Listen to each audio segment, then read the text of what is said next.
Fill ஜிஹாதி.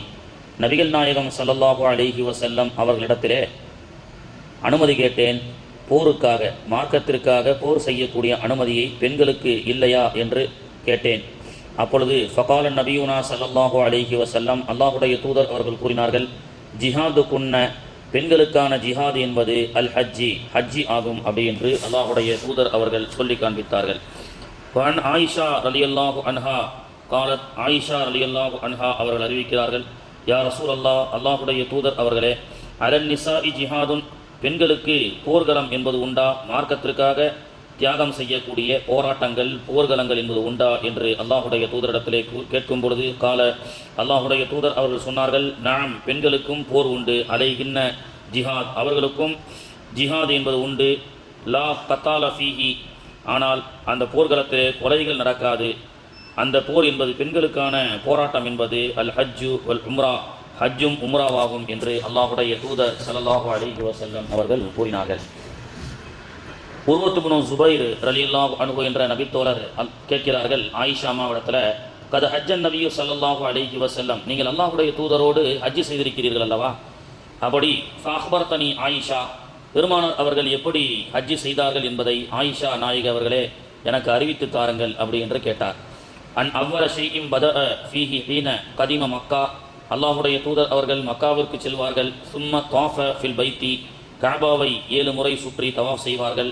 சும்ம லம் தகுன் உம்ரா, பிறகு உம்ரா செய்வார்கள். சும்ம ஹஜ்ஜி, பிறகு ஹஜ்ஜி செய்வார்கள்.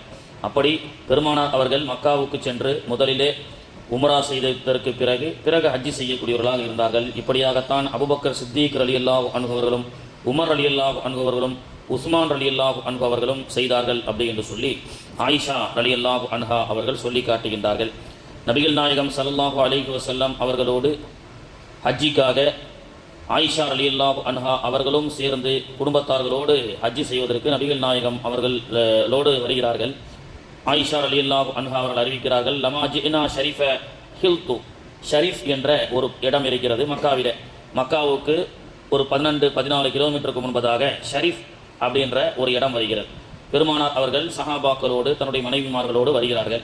அப்பொழுது ஆயிஷா, அந்த ஷரீஃப் என்ற இடம் இப்போ அடையாளம் இடப்பட்டிருக்கிறது என்று சொன்னால், அந்த ஷரீஃப் என்ற அந்த இடத்துல தான் மைமூனா பின்த் ஹாரிஸா ரலியல்லாஹு அன்ஹா, நபி ஸல்லல்லாஹு அலைஹி வஸல்லமுடைய மனைவிகளில் ஒரு மனைவியினுடைய அடக்கஸ்தலம் அங்கே இருக்கிறது.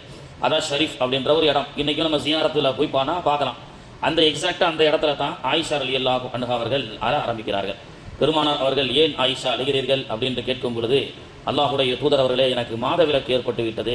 ஏன்னா நபிகள் நாயகத்தோடு ஹஜ்ஜி செய்து அல்லாஹ்வை நெருங்கக்கூடிய அமல் செய்யலாம்னு வரும் பொழுது இந்த மாதிரி ஒரு குறிப்பு தேவை ஏற்பட்டு விட்டதே, அப்போ ஒரு 3-4 நாட்கள் என்னால் அமல் செய்ய முடியவில்லையே அப்படின்னு ஆயிஷா ரலியல்லாஹு அன்ஹா அவர்கள் அழுகிறார்கள். இது எல்லா பெண்களுக்கும் இயற்கையான ஒரு செய்தி தான். பிற 8 அன்னைக்கு ஹாஜிகள் எல்லாம் ஹஜ்ஜிக்கு செய்கிறார்கள். அதனால தான் ரசூலுல்லாஹ் பெண்களுக்கு ஒரு போராட்டம்னு சொன்னால் இந்த ஒரு பிரச்சனை இருக்குது. பெண்கள் திடீர் என்று அவர்களுக்கு மாதவிலக்கு ஏற்படக்கூடிய ஒரு சூழல் இருக்கிறது. இப்படியாக இந்த சூழலில் பெண்கள் ஹஜ்ஜிக்கு செல்லும் பொழுது என்ன செய்வது? அப்போ ஹஜ்ஜி செய்ய முடியாதா? போயிட்டோம், செய்யக்கூடாதுன்னு ரசூலுல்லாஹ் சொல்லிட்டாங்கன்னா அந்த வருஷம் அவ்வளோ செலவு பண்ணி அந்த பெண்கள் அங்கே சென்று அந்த நேரத்தில் அவர்களுக்கு அந்த மாதிரி ஒரு சூழல் ஏற்பட்டு விட்டால் அந்த ஹஜ்ஜி அவர்களுக்கு செய்ய முடியாமல் போய்விடும் அல்லவா?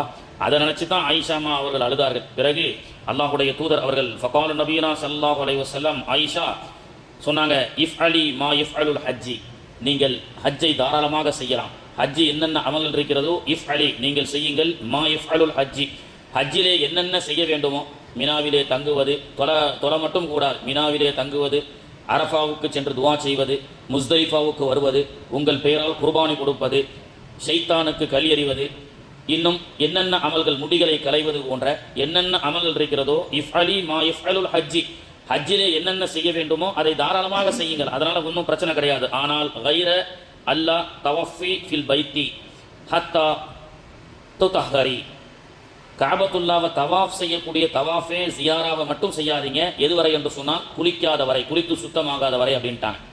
அப்போது மினாவிலே தங்குவது தவறல்ல, அரஃபாவுக்கு சென்று அல்லாவிடத்திலே துவா செய்வது தவறல்ல, முஸ்தலிஃபாவிலே இரவுக்கு செல்வது தவறல்ல, ஷைத்தானுக்கும் கல் எறியலாம், குர்பானியும் பெண்கள் ஹைதுடைய காலத்தில் இதில் நமக்கு சட்டம் வந்துடும். அதை பெண்கள் பேரில் குர்பானி கொடுக்குறோம், அன்னைக்கு அவங்களுடைய ஹைதுடைய காலமாக இருந்தால் தப்பு கிடையாது, அவர்கள் பேரில் தாராளமாக குர்பானி கொடுக்கலாம்.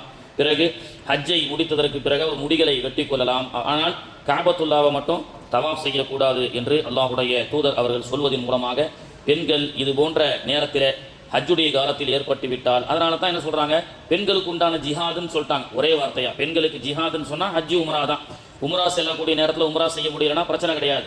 இப்போ உம்ராவுக்காக நீ செஞ்சு பெண்கள் ஹரமுக்குள்ள போயிட்டாங்க, அந்த மாதிரி ஒரு சூழல் ஏற்பட்டுருச்சு, தவாஃபை செய்யாமல் நிப்பாட்டிட்டு மீண்டும் குளித்ததற்கு பிறகு உம்ரா செய்யலாம், பிரச்சனை கிடையாது. அப்படி அந்த ஆயிஷா அம்மா அந்த வருஷம் நமக்கு இந்த மாதிரி ஆகி போச்சேன்னு வருத்தப்பட்டாங்க. ஆனால் கியாமத்து நாள் வரைக்கும் ஆயிஷா அம்மா பேரில் ஒரு பள்ளிவாசல் எல்லாம் உருவாக்கிட்டான். மக்காவில் அவர்கள் சென்று ஹஜ்ஜு செய்து கொண்டிருக்கும் பொழுது மீண்டும் சுத்தமாகிட்டு தவாஃப் செய்ய வந்தாங்கல்ல, மீண்டும் ஹஜ்ஜுடைய இதெல்லாம் முடிஞ்சிட்டு சுத்தம் செய்வதற்காக அவர்கள் என்ன செய்யறாங்க, ஆயத்தமாகும் பொழுது பெருமானார் அவர்கள் மீகாத்திலே சென்று அவர்களை குளித்து விட்டு வர சொன்னார்கள்.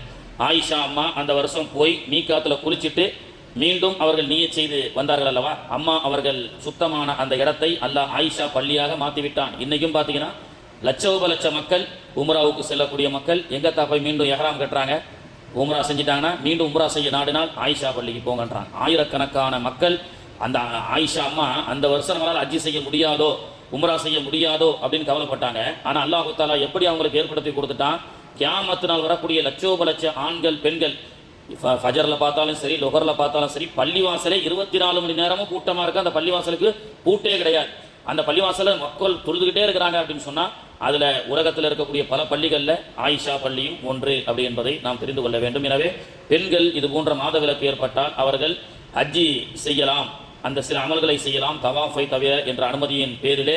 இது புகாரிலே இடம்பெற்றிருக்கக்கூடிய ஹதீஸ். எனவே தாராளமாக பெண்கள் அந்த மாதிரி சூழல் ஏற்பட்டுவிட்டால் கவலை இல்லை, தாராளமாக அவர்கள் என்ன செய்யலாம், ஹஜ்ஜினுடைய எல்லா அமல்களையும் அவர்கள் எங்கெங்கே செல்ல வேண்டும், என்னென்ன துவாக்கள் ஓத வேண்டும், எல்லாவற்றையும் செய்யலாம், தொழுகையை தவிர தவாஃபை தவிர அப்படி என்பதை நாம் தெரிந்து கொள்ள வேண்டும். சுப்ஹானல்லாஹி வ பிஹம்திஹி.